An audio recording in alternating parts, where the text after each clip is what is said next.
right, let's get to the guy who I know knows what's going on tonight. Right? Rocky Boiman joins us on 104.5 at Team ESPN Radio. Rocky, ESPN college football analyst. We've had him on before, really good with the quarterback situation, and this is a quarterback-heavy draft, and we got all kinds of stuff going on with who's going one tonight. Is it Darnold? Is it Mayfield? Good morning, Rocky. Roger Weiland, how are you? And Chris Honorato in Albany.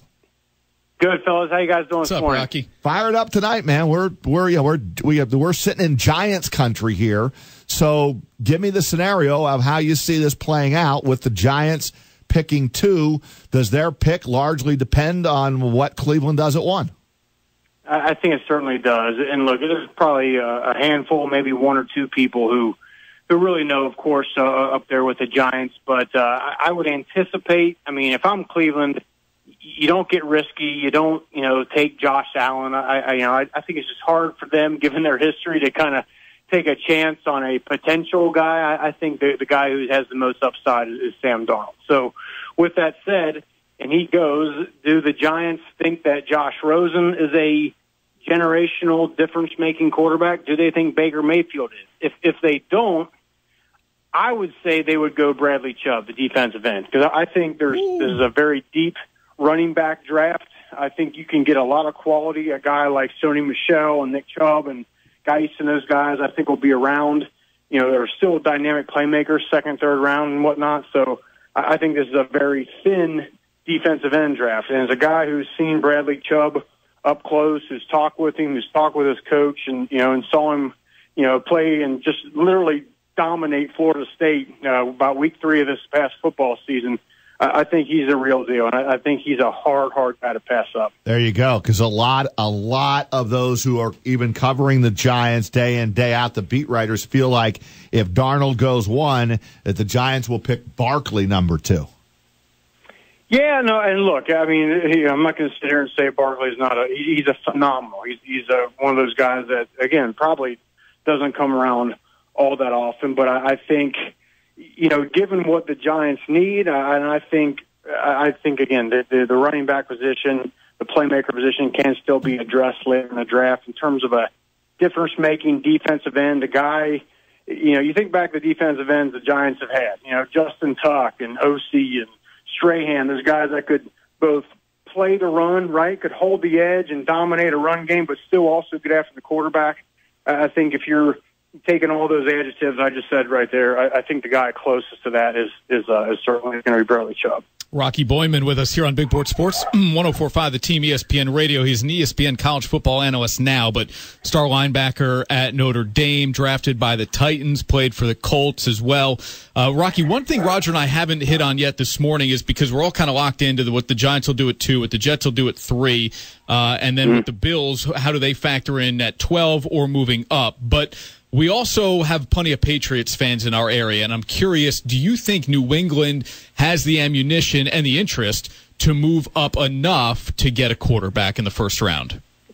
I think from what you hear, and this is always the funny part of the season, right, where guys are, meeting with players, and you don't know if does Bill Belichick really love Lamar Jackson the way we're kind of all led to believe here within the last 3 or 4 days? I don't know, but I think if you hear some of the riff that's coming out of New England with Tom Brady and Bill Belichick kind of being at odds, and Belichick being a little bit miffed that he had to let go of his guy Jimmy Garoppolo, maybe he makes a move and goes up if one of those guys. And here's the other thing too: if you're going to start thinking about your quarterback of the future, next year's quarterback crop, I don't know who the guy is next year coming out of college. Maybe Will Grier coming out of West Virginia. So if you want a quarterback, I think this is the year where there's surely this top 5. There's also some guys underneath that are some good players where, if you say, hey, man, we need to start grooming a quarterback of the future, and Brady's over 40 years old, and we want to do that sooner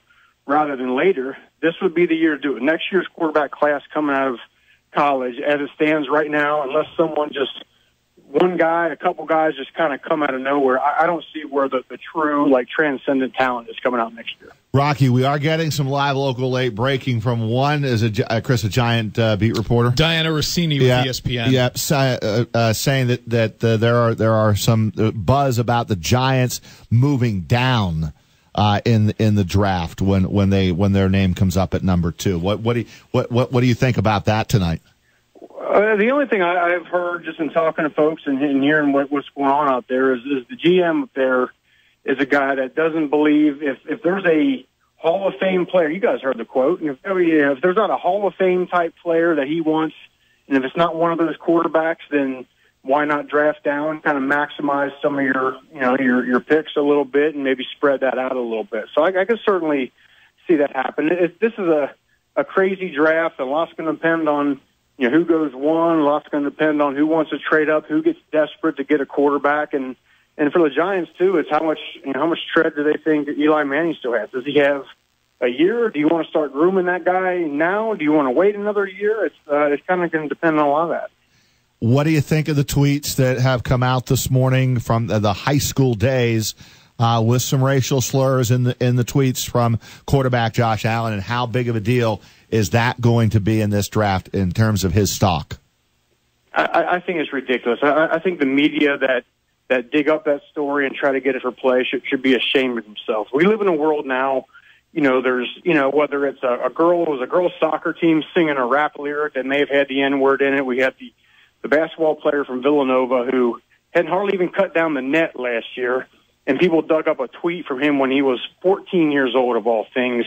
I don't think anybody, until a player that played with Josh Allen says, man, this guy's a racist, or boy, this guy really means what he says, I'm not buying it. He's speaking in the vernacular, and that's a whole other debate of whether that the N-word should be used playfully by anybody, white or black. But I think right now to kind of pin the night before the draft, to pin Josh Allen and try to stir up some things about race, I think it's absolutely ridiculous. Rocky Boiman with us. Check him out on Twitter at RockyBoiman50. Biggest surprise of the night, Rocky? What do you think we might see tonight in the top 10 or at any point in the first round? I think we'll say, whoa, didn't see that coming.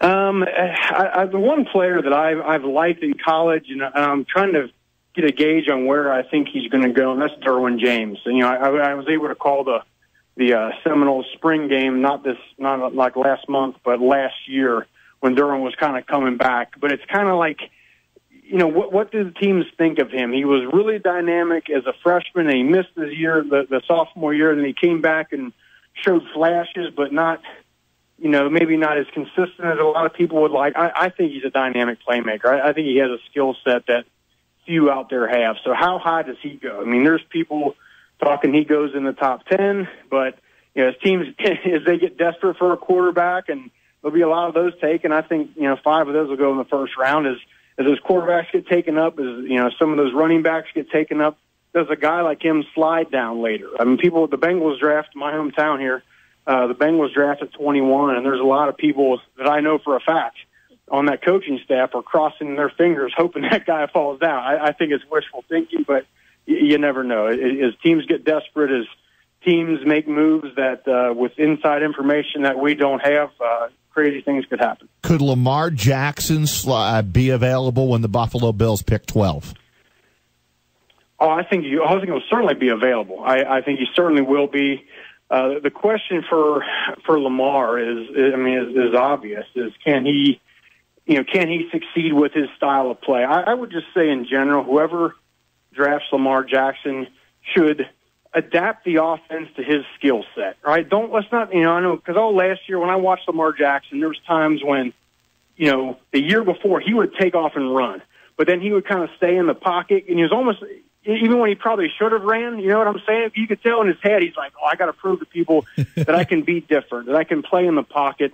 I just think at the end of the day, guys are who they are, and you don't try to take their great skill set away. Either live with it or move on and get someone else. So, and he's a guy that is dynamic with his legs. So if you take him, you design the offense around him, which is a tall task. That's a big ask to design a whole new offense around one guy. But if you do that, I think the offensive coordinators are best served to put So we just all of a sudden lost Rocky there? I believe so.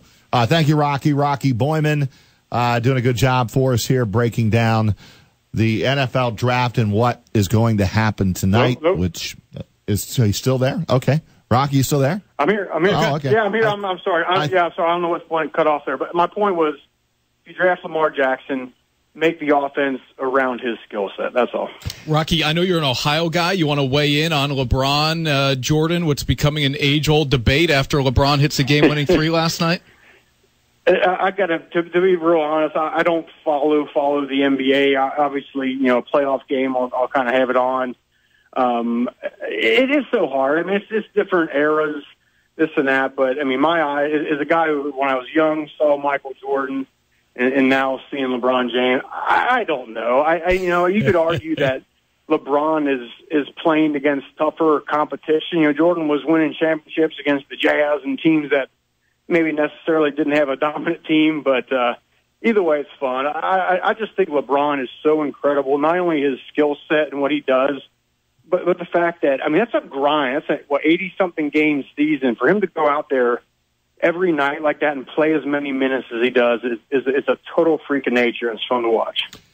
Rocky, have fun tonight. I've got you down as, and maybe this is, I should ask you this. I think I have you down as Sam Darnold going one when it's all said and done. Darnold goes one to Cleveland?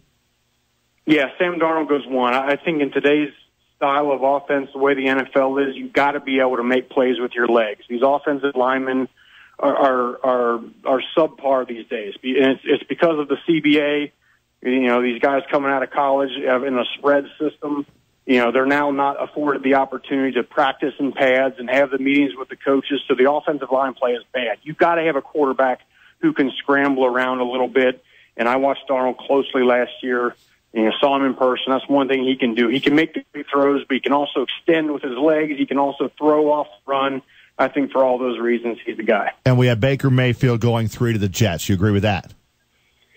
I love Baker Mayfield. I love his swagger. I love his play. I mean, the number one thing a quarterback's got to do is complete the ball, right? And you watch Baker Mayfield, 70% completion guy.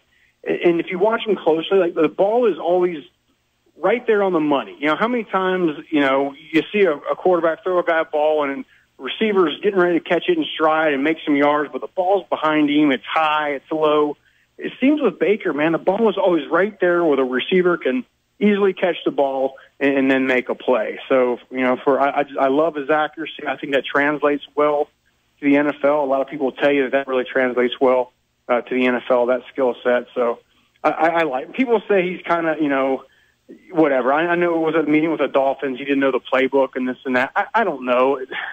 You look back at the history of Brett Favre. He wasn't a guy that necessarily could diagnose the offense like a brain surgeon, but the dude went and make plays. And I would play for a guy like Baker Mayfield. I think he's going to be a really good player. Rocky, have fun tonight. We'll talk to you down the road. We always appreciate a few minutes here on Big Board Sports 104.5, the Team ESPN Radio. Anytime, guys. Thanks. Have a good one.